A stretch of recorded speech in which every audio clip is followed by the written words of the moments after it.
Hello everybody, this is TL ROM Hacks, and this is the second video in a series where we do a deep dive on what exactly you can expect when you are downloading and playing my Donkey Kong 64 ROM hack called Tag Anywhere Plus. In this video, we're going to go over what is called the fun fixes, which is basically quality of life changes to the game. Again, as with the last video, I'm probably not going to go over each and every one and showcase it line by line, but there is definitely a feature, it's called Gimmick Switch, that I do want to take time to highlight because I think it's really awesome, if I can be a little bit bragging there for a second. And I also think it's just unique, something I don't think I've seen before in Donkey Kong 64 ROM hacks. So I kind of mentioned in the last video, you can access the mod menu from the save file select, but now that we're here in the adventure mode, I'll press pause, I'll press up on the D-pad, and that will take us to the first page of our mod menu, which is settings. I'm going to hit right once to get to our fun fixes. Like I mentioned, these are quality of life changes. If you ever played the original game, you might remember that there's a lot of fun to be had from the moment-to-moment gameplay, but a lot of times there was just one random collectible or golden banana here and there that was really just difficult for kind of no reason.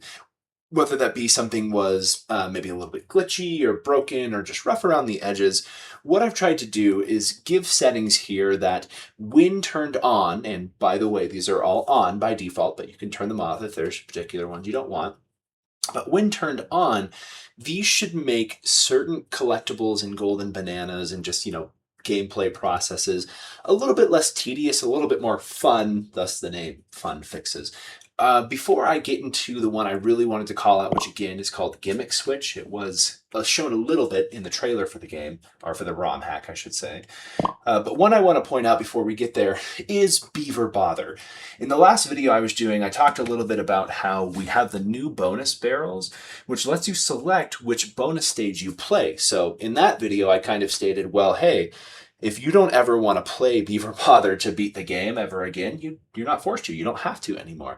But the funny thing is that I also wanted to tackle Beaver Bother itself. And just as a reminder to people, you can always press Z when you're on a particular line item if you don't quite know what it does and what it means. And I think the fun fixes is definitely something that you would want to take time to, kind of look at the info for each one, just so that you understand what is being changed with this feature being turned on. In Beaver Bother's case, I won't really bother reading this, but the long story short is that I tried to improve just the AI of the beavers and the game in general. It makes it so that when you're playing Beaver Bother with this fun fix turned on, they have a much easier and better time of falling in that hole in the center. And then as well as if they're kind of repeatedly running into a wall, you can kind of get up on the side of them, bark at them, and that will kind of trigger an event where they turn around and they should walk a little bit towards the center. So as much as in the last video I was kind of talking about, hey, you don't ever have to play Beaver Bother ever again if you have the new bonus barrels features turned on, I would actually kind of encourage you, because you have that selection, to turn on new bonus barrels and maybe give Beaver Bother a try, especially with the modifications on how much time you're given. I have, done a lot of testing with Beaver Bother fixes off versus on, and honestly, it makes it just a night and day difference. It makes it a lot easier. A lot of the fun fixes between the Aztec Beetle Race and the Caves Beetle Race, I'm not going to go through, again, line by line. But what I want to call out is that a lot of these are actually different races that the Kongs have to do. And in some of them, there are the Crystal Coconut Special Ability barrels, so like Diddy's Jetpack or Lanky's Orangutan Sprint or whatever that might be called. In a lot of those races where you have to rely on a special ability like the Jetpack, part of the fix, not all of the fix, but part of the fix with this feature turned on is that you get infinite crystal coconuts just for the duration. I would encourage people to kind of take a look through each and every one of these again, because not all of them are races. Some of them are, like, for example, Mechanical Fish in Gloomy Galleon, which is a beast to beat, but with the fun fix on, makes it a little bit fairer. One I do want to call out before we move on is the Rabbit Race. This is a lanky golden banana in Fungi Forest, and there are these two races you have to do against a rabbit. Now, the first race is fairly easy. I didn't touch it at all. The second race was just brutally unfair. I don't know if it was a developer oversight or on Rareware's end or what, but that second race was pretty much impossible to beat on the first go-around unless you kind of cheesed the game or cheated a little bit by like failing the second race on your first try and starting the race again with the orangutan sprint mode active. So that fix, for example, just slows down the rabbit a little bit. Not so that it's like a super easy race or anything like that, but it just makes it a lot fairer and therefore, in my opinion, fun because you're not frustrated by just like, why is this rabbit so quick? So anyway, before I get into the gimmick switch, the only other thing I want to call out is DK Arcade, which is an option, as well as Jetpack Arcade. What these do, if you remember, is there are certain golden bananas and collectibles that are related to beating these classic arcade games. With these fun fixes on, they still largely play the same. There's no, making it easy or differences. But what those do is they allow you to press C up to increase your life count or C down to decrease your life count between 0 and 10 lives. So that kind of makes it a little bit, again, player driven. If you want to give yourself an extra life, you can. If you want to try it as it is and not, kind of cheat in or give yourself additional lives, you can. If you want to make it harder and decrease the amount of lives you're given, you can do that too. So the really very awesome, again, I hope that doesn't sound awful, but awesome feature that I'm really proud of is called Gimmick Switch. With the Gimmick Switch turned on, and this is the one that we'll see visually on screen that I'll showcase, with Gimmick Switch turned on, it actually impacts 3 different worlds at once. It impacts Gloomy Galleon, Fungi Forest, and Crystal Caves. And the Crystal Caves one is a little bit special. I'll talk about it when we get there. But for now, what I'm going to do is I'm going to see what does Gimmick Switch do inside of Gloomy Galleon. So we'll see what that looks like when we get there. So now that we're in Gloomy Galleon, we can take a better look at what exactly Gimmick Switch does. The first thing I'll point out is that in the original game, there is this gimmick or mechanic to the level where there is a low tide water level and a high tide water level. Normally, you would have to go to this lighthouse that we're looking at here, and underneath the lighthouse, there's this stone pillar with buttons on either side. And if you wanted to change the level of the water, you would have to come here, press a button, and go about your way. Now, this feature is fine enough if you're just exploring this area because it's not that big, but on the other end of the map, there are areas that need to have a certain water level for you to do an activity, and so it could be kind of tedious and frustrating to backtrack, have to go press a button, then go back to the other end of the map. So what Gimmick Switch really does is it allows you to control these gimmicks or these mechanics without having to backtrack. So what I'm going to do to showcase it is the Gimmick Switch is turned on in our mod menu. I'm now going to pause the game, and you'll notice that there's a brand new icon here in the bottom right. And this is a hint below it that says DL or R, which is D-pad left or D-pad right. It doesn't matter which one you press, but if I press one of those, we'll see that the graphic animates to the high level.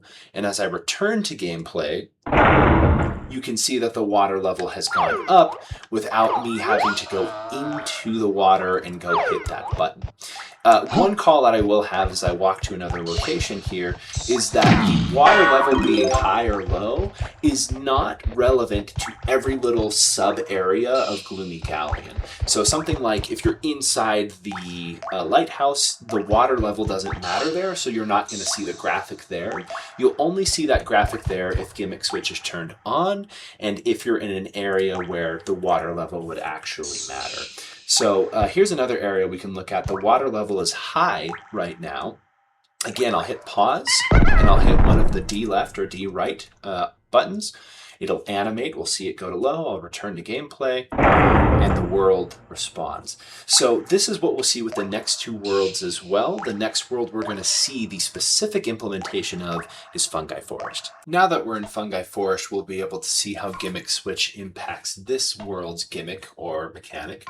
One thing I'll point out, and you'll probably see where this is going if you've played Donkey Kong 64 before, but in the original game there's this central clock, and it has this really cool mechanic where you can switch between daytime and nighttime. Normally you'd have to climb on top of those wood pedestals there and climb up the pendulum, and there's some buttons up there to change between daytime or nighttime.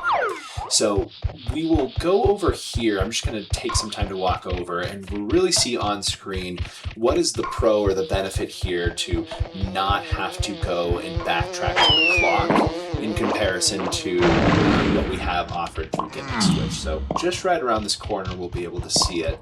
There's a gate right there that can only be accessed during the nighttime. So just like with Gloomy Galleon, I'm going to pause. And similarly enough, we have this new graphic in the bottom right. It doesn't matter if we press the D-pad left or right, but I'm going to press it and switch from daytime to nighttime. And boom, that gate is now open because it's only open during the night, and I can walk through. And if I wanted to, I could even, hit pause again, change the state, return to game, and lock myself in here because the gate's only open at night. But as you can see, this is a really nice feature that just prevents some of the tedious backtracking. And again, similar with Gloomy Galleon, if I were to go into this barn over here, you're not going to see that graphic to change the day and night cycle because that doesn't impact anything you need to do inside that barn. But anytime that you're in an area or the outside world here where you might need to change from daytime to nighttime, you'll absolutely be given that ability. The last world that is impacted by Gimmick Switch is Crystal Caves, and so we'll see what happens there when we're there. Now that I'm in Crystal Caves, I'll get to show you how the Gimmick Switch impacts this world. Like I've mentioned a few times, this one is actually a little bit different, a little bit more nuanced. There isn't necessarily a state that changes like a water level or the day-night cycle. But if you've played this game before, and I know I've said that a few times now, but if you've played this game before, you'll remember that there's this Kasha enemy. That's actually what we're looking at right now, is a Kasha. But there's a really, really big one, and it's up in the ceiling of the caves, and it will kind of bash down and cause these stalactites to fall. And honestly, it can be kind of sometimes an annoying feature because it's not very infrequent. It's actually kind of constant. In fact, it's happening right now. You can see that the stalactites are falling on me, and that's just kind of creating this extra level of difficulty. So what's kind of different here, you'll see that the graphic is a stalactite, and what I can do is I can disable those stalactites. So a little bit different. Again, we're not necessarily like changing the state of the world as much as we're disabling something if we happen to find it annoying. Now, again, why I also call this special, I'll play around a little bit, since we've turned off the stalactites just to kind of show that they're not going to appear again while it's turned off. But what is so interesting about this one is that in the original game, you could actually get those stalactites to be turned off by doing some different actions with Chunky Kong and with Tiny Kong kind of mixed together, and eventually you'd get to a point where you'd actually go and you'd kill the giant Kasha, and then that would permanently take care of the stalactites. So if you were to go through those same approaches, kill the giant Kasha, you'll notice that the pause menu, that graphic will be gone. There's really no sense in giving you the ability to turn the stalactites back on even after you've killed the giant Kasha. So that's one kind of tiny little nuance there. Again, as I've been talking and walking around, you'll see we haven't triggered any of the stalactites. And the reason I really wanted to do this one as well is that, at least for me, when I was a kid and I played this game, I constantly ran through each world in order of Kongs. So I would come to Crystal Caves and I'd play with everything I could do with DK, and then Diddy, and then Lanky, and I did it in order. And I just remember kind of having a really hard time because of the stalactites are just constantly falling, and it's not until you get to, some of the last Kongs in that order that you're able to actually do something about it. So again, player agency being the choice here. Gimmick Switch is something that allows you to just try to avoid some of the tedious work or things around Donkey Kong 64. Always welcome to turn it off if it's not something you want to play with. But that's really the stuff I wanted to showcase here for not only Gimmick Switch, but for our fun fixes, just our quality of life changes. If there happen to be any bugs or maybe some additional changes we as a community might want to think about, please feel free to open up an issue on the GitHub page for this. But ultimately, that's the end of this video, and I appreciate your time. I'll see you in the next one.